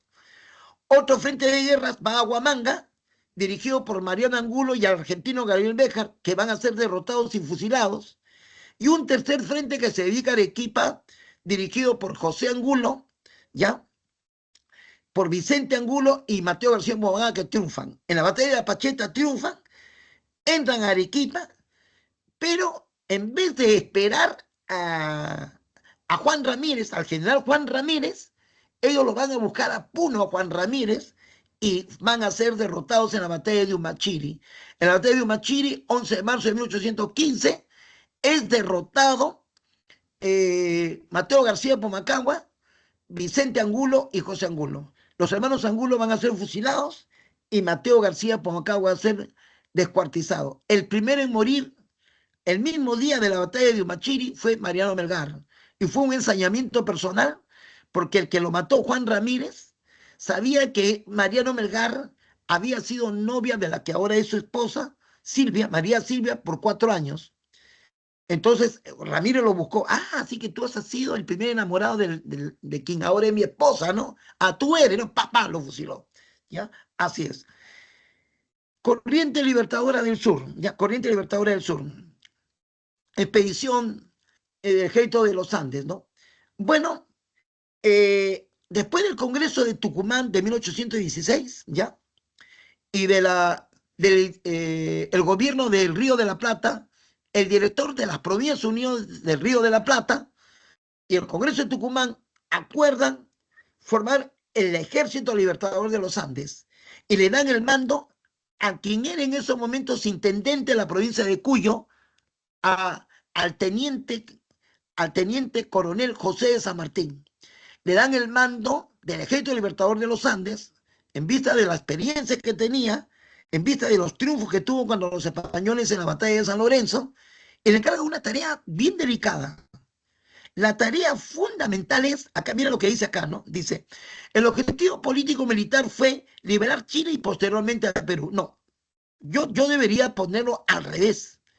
El objetivo fundamental del Congreso de Tucumán y del gobierno de las Provincias Unidas del Río de la Plata fue que San Martín tiene que venir a Perú a independizarnos. El objetivo principal era Perú, secundariamente era Chile. Entonces aquí debería ponerse así, fue liberar a Perú pasando por Chile. O secundariamente buscar también la independencia de Chile. Para los patriotas del Río de la Plata, que hoy le llamamos argentinos, prioritario era Perú, no Chile. A Chile lo encontraron en el camino. Eso hay que aclararlo bien. No, que ellos no se prepararon porque voy a independizar Chile. No, no. A Chile lo encontraron en el camino. Ya, así es. Entonces San Martín, con una buena estrategia militar, cruzó 5 pasos de la cordillera de los Andes, sorprendiendo a los españoles y venciéndoles en la batalla de Chacabuco. ¿Ya? Un patriota chileno era O'Higgins, que cuando muere O'Higgins, muere en Lima, en el Jirón de la Unión del centro de Lima, que hoy está una tienda comercial chilena que se llama Ripley, cuando estén por el Jirón de la Unión. Esa fue la casa de O'Higgins. Y el gobierno chileno puso un montón de plata para hacer un edificio bonito que hay en Girón de la Unión, ¿no? Ya. Entraron a Chile y consiguieron independizarlo. Derrotaron a los españoles en la batalla de Chacabuco el 12 de febrero de 1817. A un año de la batalla de Chacabuco proclaman la independencia de Chile y nombran como gobernante de Chile a Bernardo de Monteagudo. ¿Ya? La batalla definitiva es la batalla de Maipú, 5 de abril de 1818, que selló la independencia o consolidó la independencia de Chile. ¿Ya? Muy bien. Con el apoyo de los comerciantes chilenos de Valparaíso, San Martín arma un ejército de más de 4.000 hombres y una marina de 1.800 hombres, ¿no? Y vienen a cumplir la tarea principal, cuál era venir a Perú, ¿ya? El apoyo de los hacendados chilenos fue mínimo. El gobierno de Argentina le dio poco apoyo porque Argentina estaba envuelto en peleas políticas, ¿no? El gobernante del Río de la Plata, Martín de Pueyrredón, vivía amenazado de un golpe de Estado. Entonces el apoyo del Río de la Plata Argentina a Chile fue poco, más dinero puso los criollos y el gobierno de Chile para venir a Perú. A Chile le convenía la independencia de Perú, por eso que apoyaron, ¿ya? Los chilenos no solamente pensaban en independencia, los comerciantes del paraíso pensaban en negocio, pensaban que su comercio podría llegar a Lima, a Perú, y eso le iba a beneficiar, ¿ya? Así, parten del puerto de Valparaíso el 20 de agosto de 1920, la expedición libertadora con 6 barcos, ¿ya? Que estuvo al mando de Tomás Cochrane. Aquí San Martín hace una estrategia también notable. San Martín había llegado a Chile y el virrey Pezuela de Perú creía que San Martín iba a entrar por Tucumán, Salta, y entraba a Bolivia. Y de Bolivia entraba por Puno. Pero San Martín lo engañó.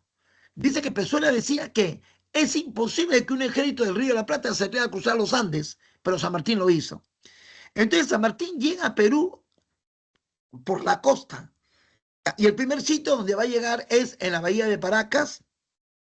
Desembarca el 8 de septiembre de 1820 en la bahía de Paracas, en Pisco, ¿ya?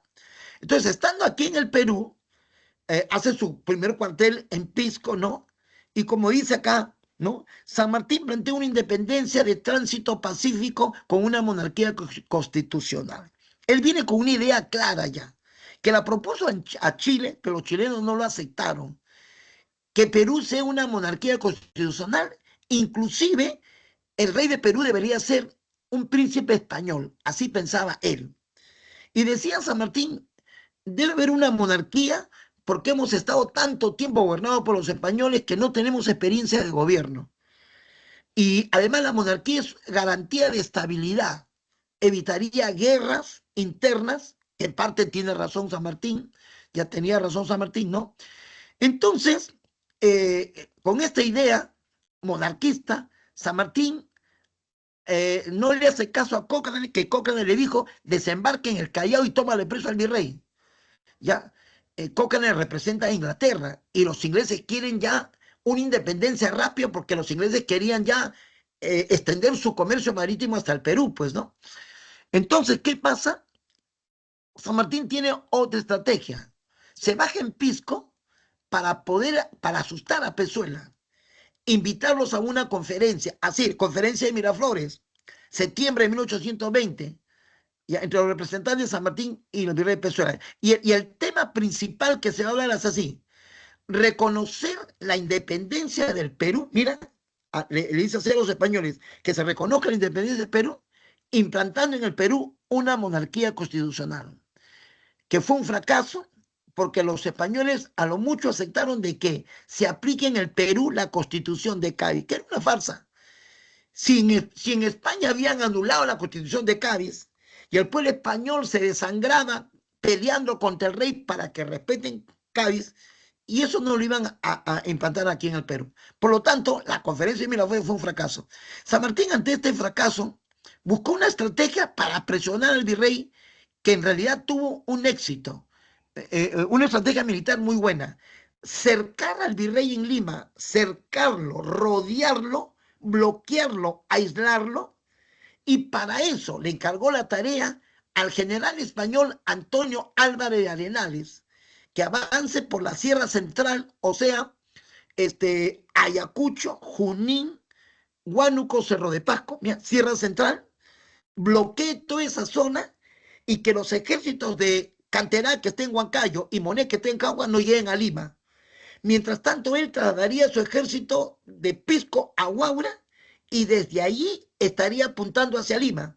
Y mientras tanto, Cochrane bloqueaba el puerto del Callao. El plan fue excelente, ¿ya? El plan se lo cercó y aisló al virrey para presionarlo. Tal es así que Arenales tuvo una victoria en la batalla del Cerro de Pasco. Venció el 6 de diciembre de 1820 el Cerro de Pasco, pero aquí viene el error. Ante este éxito y triunfo, que los criollos de Ica, de Trujillo, de Chiclayo, de Piura y de Tumbes se alentaron de tal manera que proclamaron su independencia, declarando su independencia de España, ¿no? Entonces, San Martín no le ha de hacer caso a Álvarez de Arenales cuando Arenales le dice: hemos triunfado por las guerrillas y montoneras campesinas que pelean bien, y le dice a San Martín, únase a ellos, incorpórelo a su ejército. Y San Martín se negó.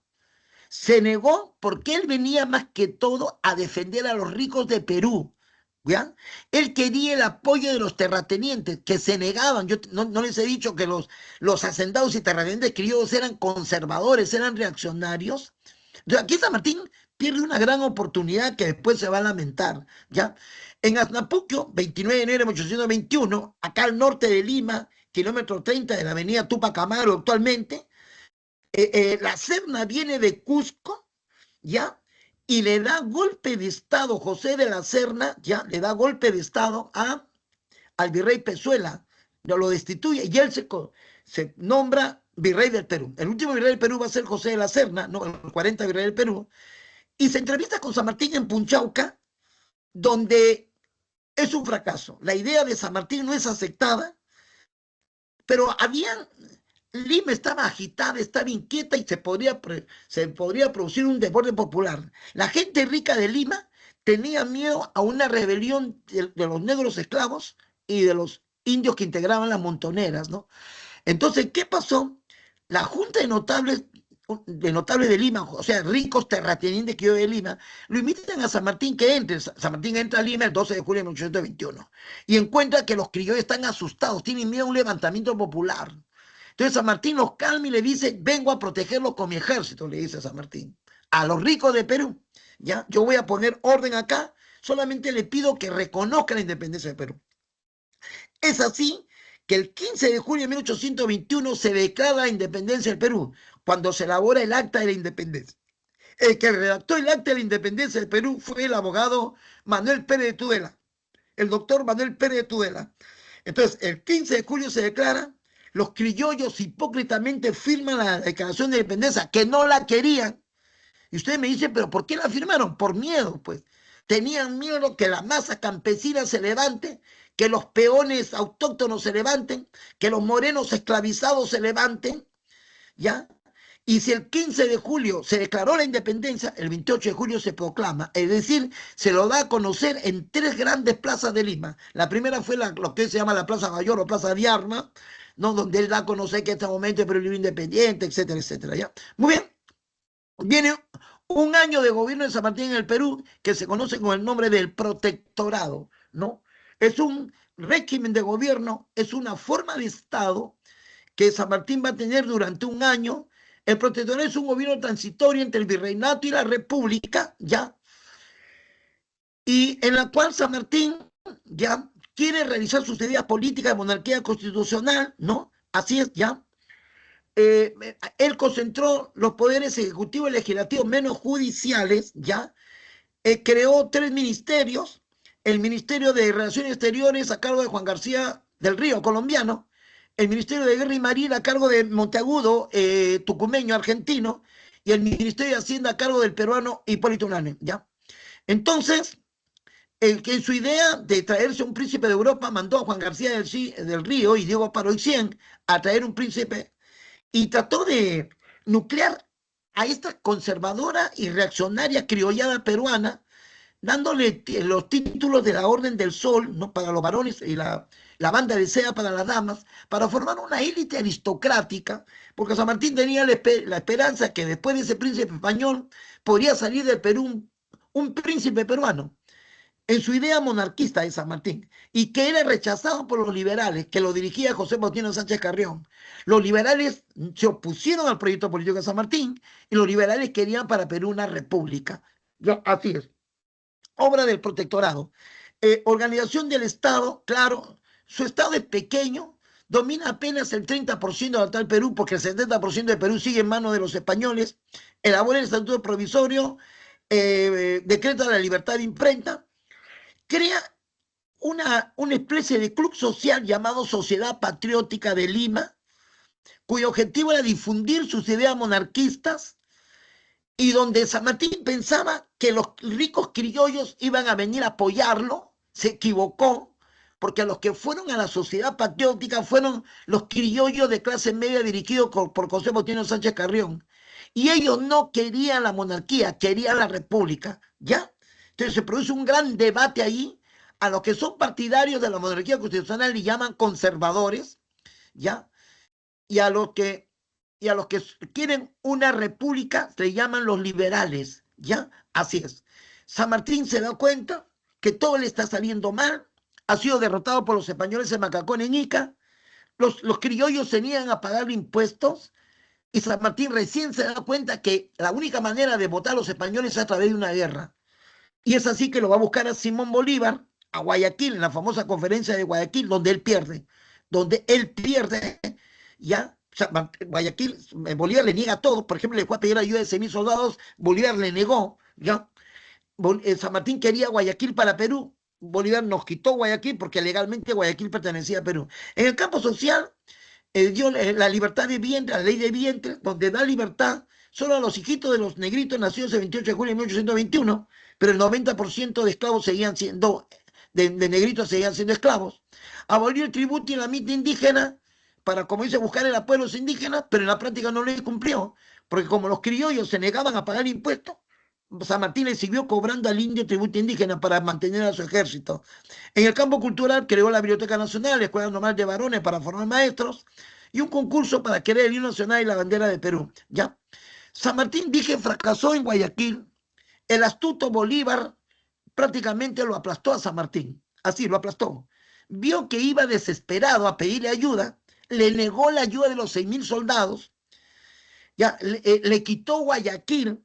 San Martín regresa a Perú decepcionado y dándose cuenta de algo, que ya no tiene nada que hacer, que tiene que irse. En efecto, San Martín deja instalado el primer Congreso Constituyente el 20 de septiembre de 1822 y ya estaba integrado por 71 diputados peruanos y este Congreso tenía como tarea hacer la primera Constitución de Perú, que tendría que definir qué clase de Estado sería Perú. O Perú sería una monarquía o sería una república.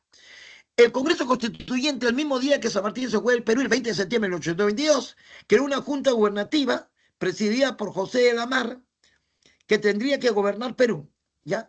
Entonces, esta junta gubernativa organizó la primera campaña de puertos intermedios, estrategia militar elaborada durante el protectorado, dirigido por Rudecindo Alvarado, que fracasó en Torati y Moquegua. Esto provoca el primer golpe de Estado, que se conoce como el motín de Balconcillo, que ese golpe de Estado lo hizo Andrés de Santa Cruz, y que lleva a la presidencia a José de la Ribagüero.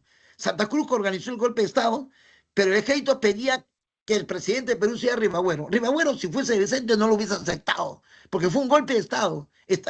No estaban respetando al Congreso. El Congreso odia a Ribagüero.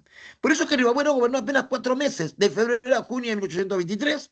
El Congreso tenía que buscar la mínima oportunidad para votar a Ribagüero, y la encontró.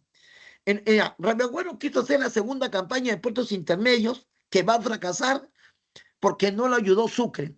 Bolívar astutamente le mandó a Ribagüero los 6.000 soldados, que a San Martín le negó, pero lo mandó con Sucre. Y Sucre tenía que cumplir una tarea aquí en el Perú, ¿cuál? Votarlo a Ribagüero, sabiendo que el Ribagüero era odiado por el Congreso, azuzar la pelea entre Congreso y Ribagüero, ¿no? Entonces, en la segunda campaña de pueblo intermedio fracasa, ¿ya? Y ante ese fracaso, antes ya el Congreso lo había votado a Ribagüero y quería nombrarlo presidente de Perú a Sucre. Sucre se negó y la presidencia cayó en manos de Torretane. Ribagüero no acepta su destitución y se va a Trujillo con el apoyo de una parte del Congreso y con la Marina y un ejército de reserva que tenía, ¿no? Cuando Torretane estuvo como presidente de Perú de agosto a noviembre, eh, eh, le invita a Bolívar a que venga al Perú, lo recibe el 1 de septiembre de 1823. En su gobierno se promulga la primera constitución del Perú, que es la del 12 de noviembre de 1823, la primera constitución del Perú, ya, que al otro día se anula. Se aprueba el 12 de noviembre, pero el 13 de noviembre se anula. ¿Por qué? Porque Bolívar encuentra cartas comprometedoras de Torretal y Ribagüero que están pidiéndole ayuda al virrey La Serna, que está en Cusco, para votarlo a él. Y le dice al Congreso que lo están traicionando. El Congreso lo apoya a Bolívar y lo llama a Torretal y a Ribagüero regos de alta traición y que lo fusilen. Para no morir fusilado, Ribagüero, destituido por el Congreso, dice ahí, le pide apoyo a los españoles y murió en la fortaleza real Felipe del Callao. Muy bien, Corriente Libertadora del Norte, que lo dirige Simón Bolívar. Bolívar había logrado la independencia de Venezuela y de Colombia y quería independizar a Perú, pero hábilmente este político mañoso, político hábil, mañosón, Simón Bolívar, ¿no? Se sacó del camino a San Martín, en Guayaquil, como les he dicho. Pero, ¿cómo se lo iba a tumbar a Ribagüero? Y qué mejor idea que mandar a un hombre que le iba a mover el piso a Ribagüero, que era Sucre. Muy bien, ¿ya? Entonces, como dice acá, la traición de Ribagüero y Torretagle, quienes intentaron hacer caso a la Serna, provoca que el Congreso se cierre y le dé todo el poder a Bolívar, o sea, la dictadura de Bolívar. Hasta ahora, señores, tiene que investigarse si Ribagüero y Torretagle lo traicionaron. Muchos dicen que es una patraña organizada por Simón Bolívar para quitarles el mando a los dos presidentes de Perú y para que él se convierta en el único gobernante de Perú. Y lo consiguió, lo consiguió. Entonces, en Trujillo establece la capital, arma un ejército. El que armó el ejército fue José Faustino Sánchez Carrión y derrota a los españoles en la batalla de Junín. ¿Ya? No te olvides que el jefe de la caballería de la batalla de Junín fue Mariano Necochea, en nombre de los patriotas.